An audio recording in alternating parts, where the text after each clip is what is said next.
make it available to people after the fact. And with that, I'd like to introduce Nadine Melind. Nadine and I worked together for many years at a company that's kind of hard to believe, at least for me, that I worked for, by the name of Rolls-Royce. Many of you have probably heard of Rolls-Royce from the luxury automaker, but in fact, Rolls-Royce is a aircraft engine maker today. They divested themselves from the car many decades ago and are one of the 3 or 4 major engine makers in the United States. And Nadine and I worked together at the Indianapolis office, which was largely focused on creating engines, servicing engines, and taking care of customers for the life cycle of the engine for the defense industry. So we worked with both the end user, the Marine Corps, the Air Force, the Army, as well as all of our NATO partners and customers all over the world, as well as the airframers. So Lockheed Martin, Northrop Grumman. And so Nadine was there many decades and held many different roles. And she's got a tremendous view of what it means to innovate from within a huge company that is taking care of very demanding clients on a global scale. So with that, I'm going to share the screen, pull up her slides, let her introduce herself a little bit more, and get into the presentation. Thanks, Brian. Thanks, everybody, for being here and giving me this opportunity to talk to you. The big thing in my career that made me, I think, successful was, one, being extremely curious all the time. I wanted to know more about the company, more about the products, more about the technology, and more about the customers. And I worked really hard to do those things in an big aerospace company. Now, I'm an Indianapolis native. I went to a small college. I was a liberal arts major. I have a degree in sociology and a minor in history. And how did I get to be, selling jet engines and selling services and really serving customers all around the world? And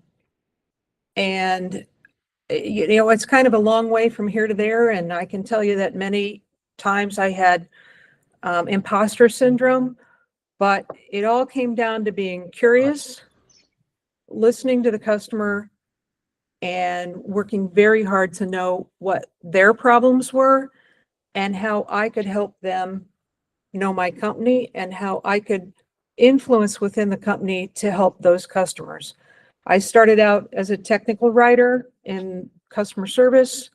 I moved into being a customer service manager, and my customer was Taiwan. And then I added France to my portfolio for one of our engine lines. I moved into program management, where I was managing millions of dollars and 75 employees, all focused on delivering goods and services to the customer. Then from there, I became a customer executive, and we had customer executives for the Navy, Marine Corps, Air Force, Coast Guard, Boeing, Lockheed, Bell, and I was the customer account manager for Northrop Grumman. And Northrop Grumman, you'll have to Google what they make, but we had 3 or 4 engines that were in Northrop Grumman military aircraft. Then I went for a couple years stint into strategy, which was really interesting and scratched the curiosity itch a lot, and then got me a lot of exposure. And then I moved back into business development, and I was the director of business development for services.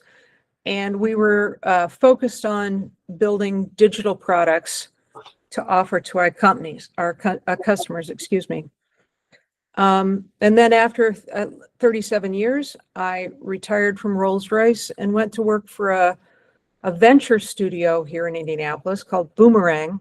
Boomerang is a group of, it's a venture fund that has a venture studio. And I worked in the studio, not the fund. And my job was to lead the development of a new digital medical device and start that company.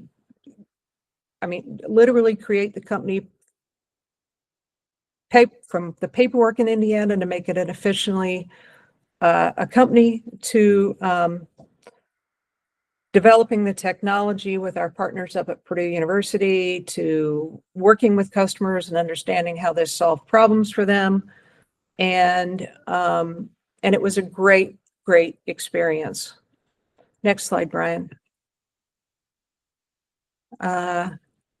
Next slide. Thank you. I want to make a distinction between entrepreneurship and entrepreneurship. Obviously, at Rolls-Royce, I was doing intrapreneurship, and then at Boomerang, it was entrepreneurship. At Rolls-Royce, I was working within an existing organization. I had deep customer insights, and I had people within the company that were advocates, customer executives, program managers, service managers that knew the customer intimately. And that was very important because then we had people on the ground at a Navy base, a Marine Corps base, an Air Force base, around the world and in the United States that could funnel to my team problems so that we could focus on trying to solve these problems. I'm going to go into one of those problems in a few minutes, but they were varied. And, we were looking for ways to solve them with digital tools. One of the things you have to have when you're doing entrepreneurship in a big company is a high-level champion. You must have that. That person has to believe in what you're doing and believe that what you're doing is a means to growth for the company. It's not an anchor to drag us down. It's not something that is a part-time job. It's not something that is just for fun. It's something that person believes has value to the company, not only financially, but mainly what we said was our digital services will build relationships. We're going to help customers solve their problems, and we will make some money at it. But really, this is to help them solve the problems and avoid disruption in their businesses. And those businesses were, flight-line operations within the Navy, Marine Corps, Air Force, or foreign militaries. And then the hardest part, I think, to do entrepreneurship is buy-in from the functional departments. In a big company, there are a lot of people in functional departments, whether it's finance, contracts, commercial, engineering, whose absolute jobs are to avoid risk, to minimize risk. And they probably will not understand what you're doing, and it's difficult for them to understand what you're doing. Look, Nadine, we make jet engines. We provide goods and services for those jet engines, mostly spare parts, shop visits, technical services, field reps. I don't understand what this is you're trying to do, and how does this help us? This is not within our wheelhouse. So those are really the hard things about being an entrepreneur. You've got to really work on those personal relationships, and those can be hard because I worked there 37 years. So people knew me as one thing and then another thing and then another thing, but they didn't know me as an entrepreneur or a business founder. They also, again, their jobs were to prevent risks, to minimize risks. So you really have to bring along those people. Now, there are reasons to do entrepreneurship for you as an employee, because you get personal relationship building skills. You get to identify an unmet need and work on that, and you get sponsorship and money, and there's not very little risk, financial risk to you, the entrepreneur. There's probably none, unless you do something that sullies your reputation, but that's not likely to happen. And so it is an opportunity for you to get some visibility within the organization, grow your own brand, and get some attribution for the success. Bad if you have a real entrepreneurial spirit. You're not your own boss. You don't have you don't have much autonomy, and you may not really receive the attribution. As an entrepreneur at Boomerang, I worked within an ecosystem. I was the one person that was full-time developing the digital product I was working on that I'm going to talk to you about in a minute here, but it was a device to help patients and physicians manage people's intraocular pressure to control their glaucoma. But I had an ecosystem around me. I might have been kind of the COO. I was called an entrepreneur in residence, but I had somebody who did the finance. We had a marketing person. We had we had people on contract and law firms in Indianapolis that did our contracts for us and gave us some advice on IP and other things like that. So I worked for a venture studio that had an ecosystem of about 4 or 5 people, and then the ability to reach out to paid support in other areas, and including regulatory people. Being an entrepreneur often starts with a technology or an idea. Sometimes entrepreneurs go in it with an idea that build it and they will come. But you really have got to be solving an unmet need in society to be successful. And that's where you kind of have to start is there an unmet need that this idea of mine meets? The first thing you do to do that is to start developing customer profiles. Who's a possible customer for your product? How do they make money? What are the channels that they sell through? What are their speed bumps? How much money do they have, et cetera? How do they buy? Who buys within their organization? Things like that. So you have to really focus on developing customer profiles and then reaching out to industry, academic, key thought leaders. At Boomerang, working on my device to help manage glaucoma and prevent people from going blind from glaucoma, I would find a phone number for who was the head of the School of Optometry at Ohio State, Indiana University, University of California, Berkeley, and just send them an email and say, I have this idea. Could you give me 15 minutes? And talk to them about what we were doing and if this would meet an unmet need. And talk to people in industry at the companies that make contact lenses, the companies that make measuring devices to measure pressure. You just have to start really developing those relationships to confirm that this is an unmet need and to confirm your customer profiles. Next, Brian. So, I've covered this a little bit, but you really have to take the customer perspective relentlessly. You have to look at and figure out who the customers are. Are they the doctors? Are they the patients? And really take their perspective. What are their concerns? What are their fears? How do they pay for things? Will they pay for this? Will they wear a contact lens? Etc. You got to really know them, do your profiles, and understand their business. And you always have to start with empathy to build these relationships. You have to let them know that, hey, I believe there's an unmet need for this. I think it's a bad thing that people would suffer from this or that XYZ.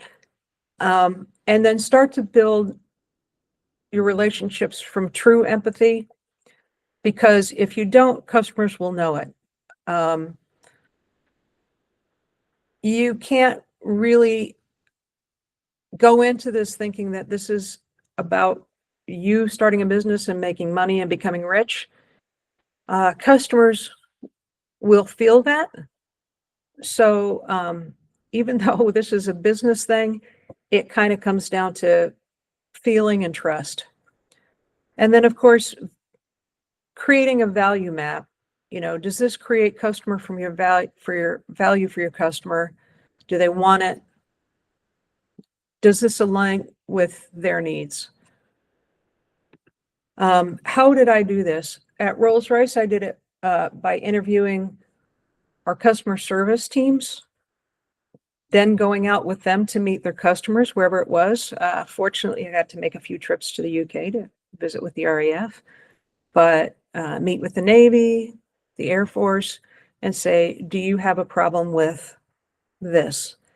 And then going from there, and then talking to people, asking for meetings, not being afraid to say, I'm showing up to see if I can help you with this and if this is something that would work for you.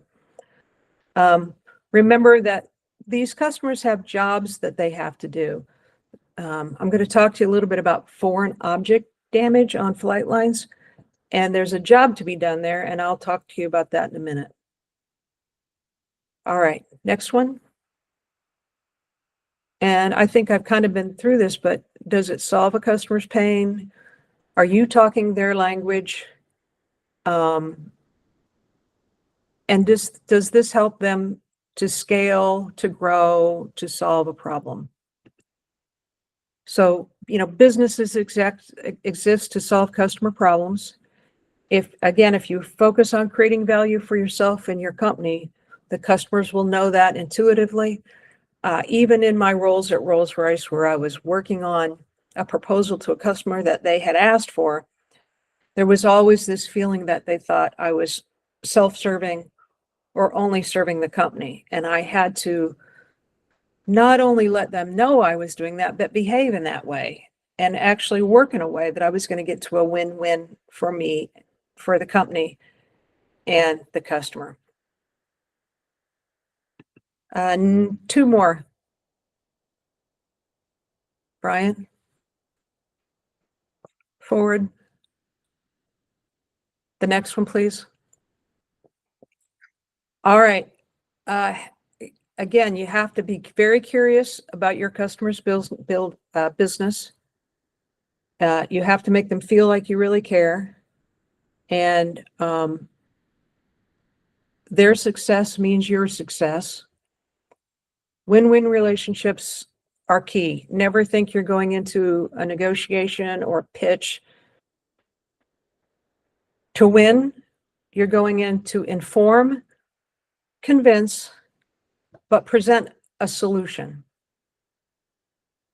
And one of the things that I think made me more successful was, again, I was very curious and I wanted to know our company and what we did as well as I could. And I wanted to know the customers' organizations as best I could. And it's very important to know within those customer organization who the decision makers are, who buys it, who has the money, who do you have to influence? Are you influencing at an admiral, general level, a VP, a director, a manager level? Who are you going to have to influence with your idea and your solution to get this done? And again, internal team building and buy-in is necessary. So the next one, Brian. So I'm going to use a couple of examples from my career. As an intrapreneur, I worked on a project where we were developing a digital solution to help customers manage the impacts, kind of pun intended, of foreign object damage on their engines. And then I also worked on this medical device, this digital medical device on glaucoma. Next. So what is foreign object damage? Well, let me give you two examples. One very tragic. In 2000, at the Paris Air Show, the Concorde. I don't know how many of you are familiar with the Concorde, but it's the only successful hypersonic commercial aircraft in history. This could fly from London to New York in 5 hours instead of 9. It was a joint venture between the Brits and the French, and Rolls-Royce made the engines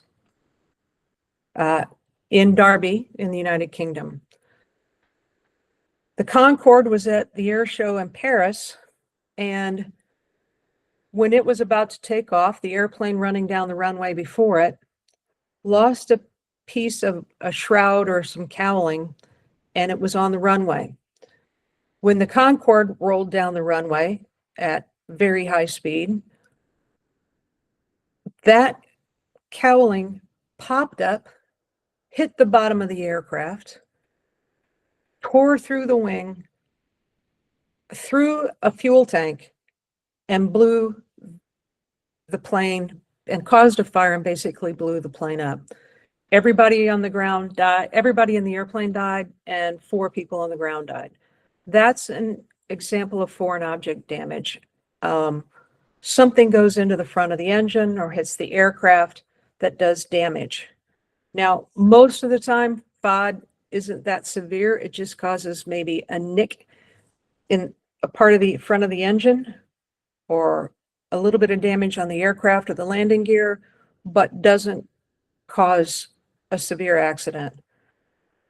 The other example is, if you're all familiar with the Miracle on the Hudson back in 2009, you've probably seen the movie about Sully, Captain Sullivan? No. This aircraft took off from LaGuardia, hit a flock of Canadian geese that went into the engines. The engines caught fire and stopped working. It basically stalled the engines, and the only choice was to go back to LaGuardia or to go and land on the Hudson. I think they had, by the time it happened, they had about 6 minutes before they were in the water. All 155 on board survived. So that's an example of FOD. It's a very serious problem. Next chart. Brian? So everywhere you go on an airport or an Air Force base or an airfield, the highest thing that people are on alert for on the ground is FOD. And you'll see these posters all over. Well, in the late 2010s, the problem of foreign object damaging engines at Royal Air Force Base Marham was getting so bad that several engines a month were being damaged by rocks, gravel, a piece of the tarmac, a bolt that had gotten sucked into an engine, a wrench that had been left in the inlet. And this was causing a serious problem to operations, because not only was it costly, but an Air Force squadron only has 4 to 8 aircraft, and there are only like 20% spare engines for those. And the more you take out of service, the more it impacts mission accomplishment, the missions and operations.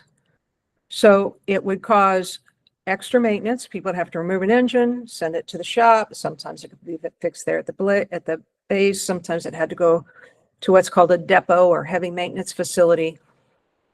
But it was very bad. And Rolls-Royce had a team of people at the base there that worked with the RAF day in and day out, and started to develop a process for helping them manage the FOD walk downs, which is every morning and sometimes in the afternoons. Many squadrons come out including the pilots, maintainers, and walked down the airfield, all the way down the runways, all the way around the ramps and the taxiways, looking for anything that could cause damage. Very labor intensive and not always successful. So he just came up with a spreadsheet and a simple method to get that done.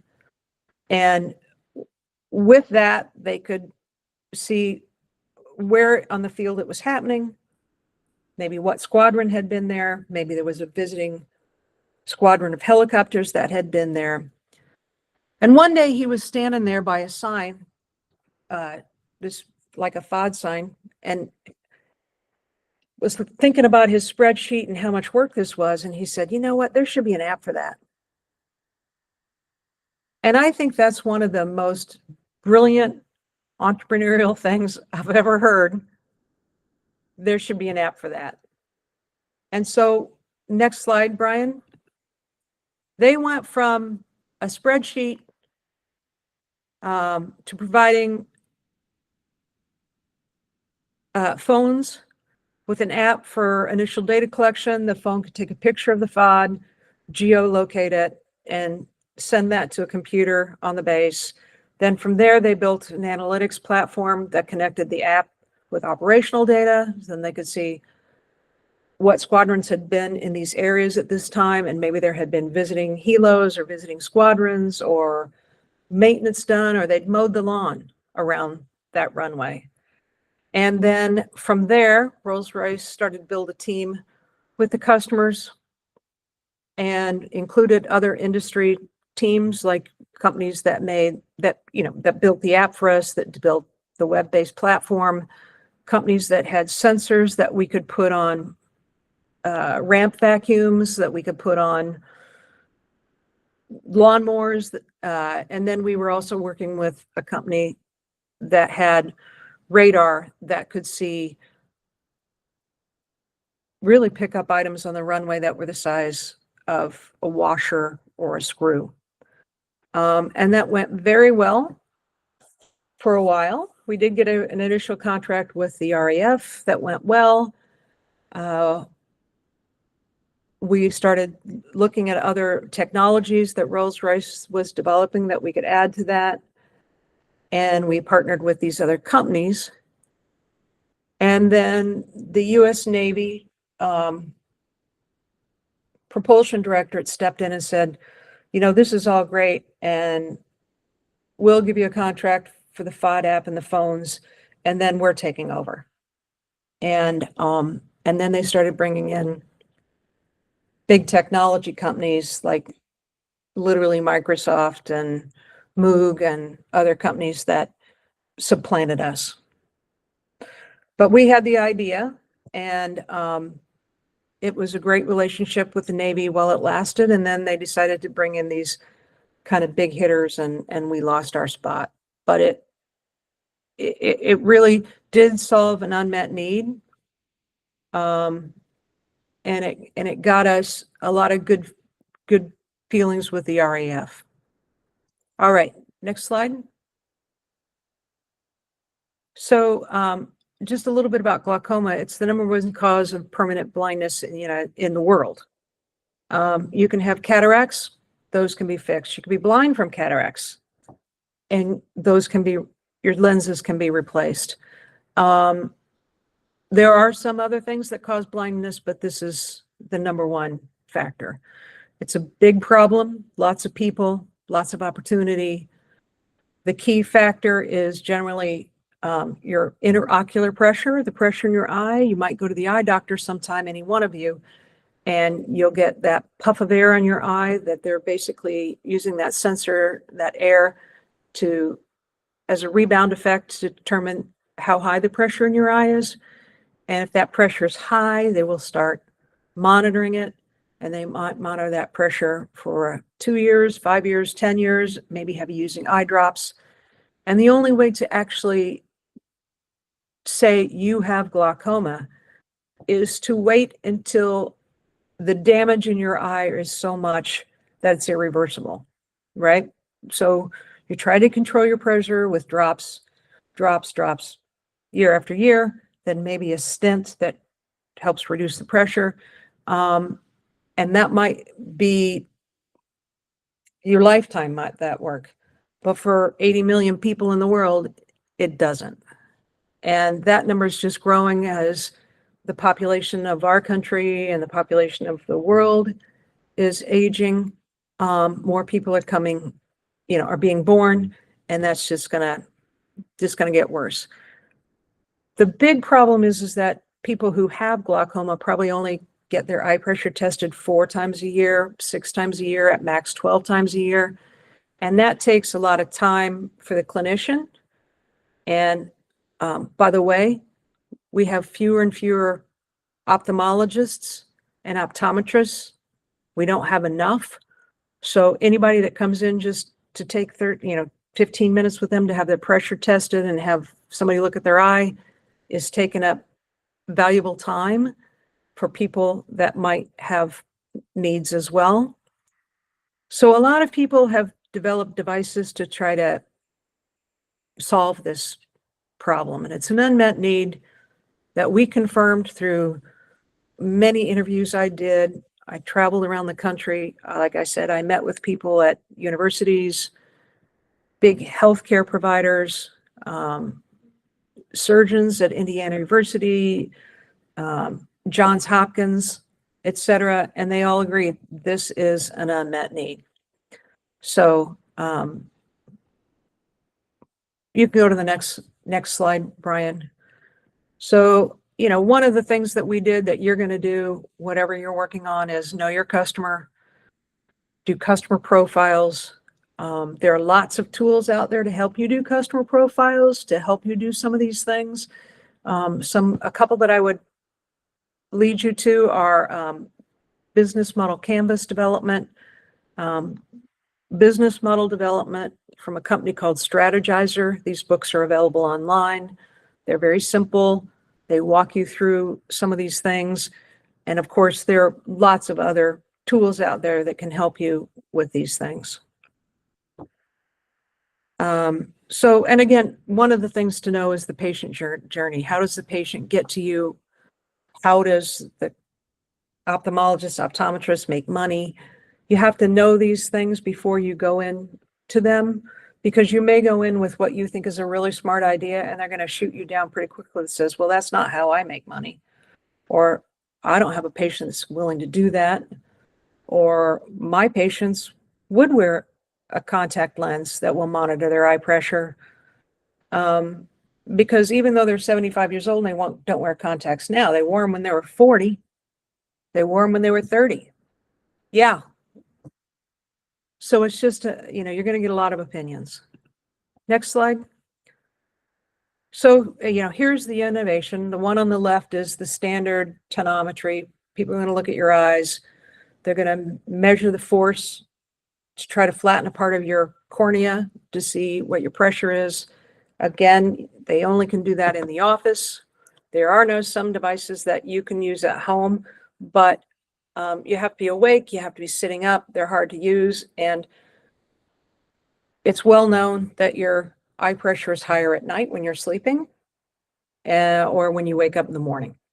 So having a device that could test your eye pressure throughout the day would be very valuable. So our solution is on the right. This was developed by the biomedical engineering department at Purdue, along with working with several other departments to develop what was basically a contact lens that was a very simple, elegant design with a 3D printed sensor on it. The glasses that you see this patient wearing would have an electromagnetic force. Think about putting your phone on a wireless charger.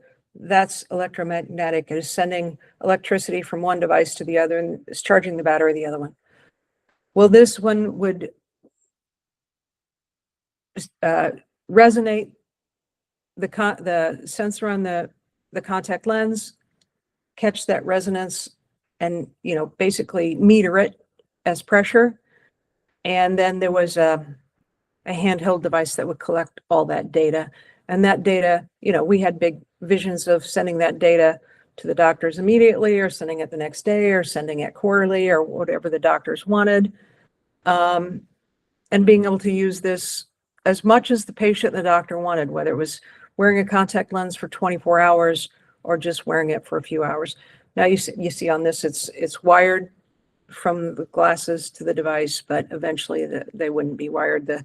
All the electronics would be miniaturized in the glasses, like Google Glasses. You can't even tell somebody's wearing Google Glasses, but there are cameras in there and sensors and data collection information.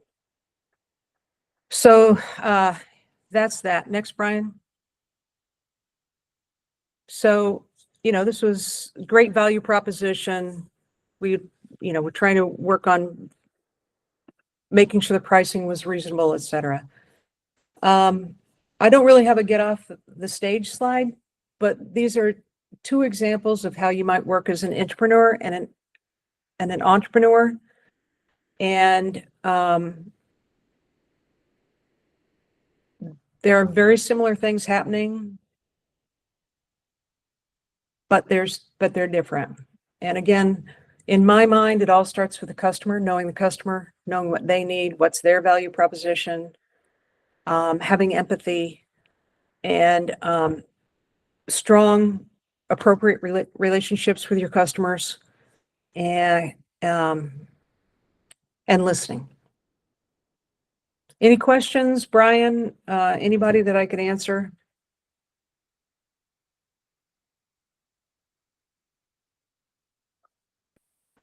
How far along is that project? Because I have people in my family that have glaucoma, so I was just curious about that. Yeah, good question. This started by a professor at Purdue. His name is Dr. Shiwan Lee, and he is originally from Korea and has lived in the United States a long time. And his father and grandfather have glaucoma. And he was working on material that he called sticktronics, that would be put electronic devices in, and you could stick them on things, whether your chest, send somebody into battle with these sensors. And these sensors would tell you if this person's heart rate had changed, if this person was losing blood, those kinds of things. And then he looked at his family and he said, you could use this on your eye to do this. He has gotten a lot of funding from the government, from the U.S. government, from the Centers for the National Institutes of Health and the National Eye Institute. He's currently working on like a $6 million grant from the government. Hopefully that stays. What happened though with the company, and we did develop the company, we incorporated it, we had people working on us that were experts in the regulations of the health departments, at the FDA. We had people, we had all kinds of experts that we were paying to work on this. And we had a company that was actually doing preliminary designs of a product, because what you saw there was an experiment that worked and was proven at Indiana University School of Optometry, but it's not ready for prime time. So we had a company that we were working with that was developing a product we could sell. And the studio, as I started putting together the budget to get to patient clinical trials, it became very clear that it was going to take $5 to $10 million to get to the point where we could start producing these devices. And the studio believed in the project, but believed it was just too much. They'd bitten off more than they could chew. So as far as Boomerang is concerned, I think they've left it behind, but Dr. Lee is still out there, and hopefully he finds another partner to work with him as his co-founder. Thanks for asking. There are devices out there. You can do some Googling. There are some other ones. There's one called Triggerfish that's out of Japan that has since been bought up, I think, by some Chinese investors because, you know, there are billions of Chinese people, and that means there are hundreds of millions of people in China who are at risk. So, anything else?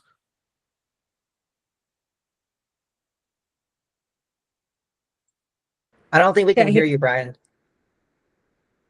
I can't hear you, Brian, either.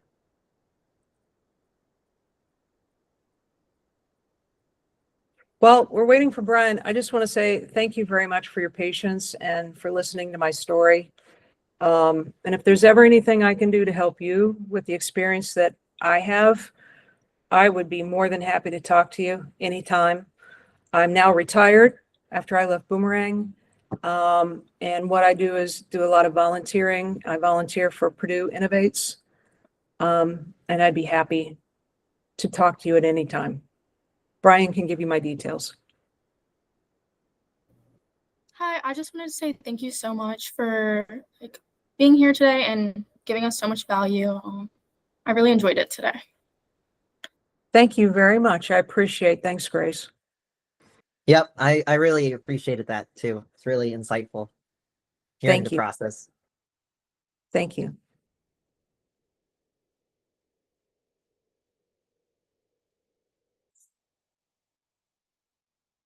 All right. Thanks, Brian. I hope you feel better tomorrow. Bye-bye.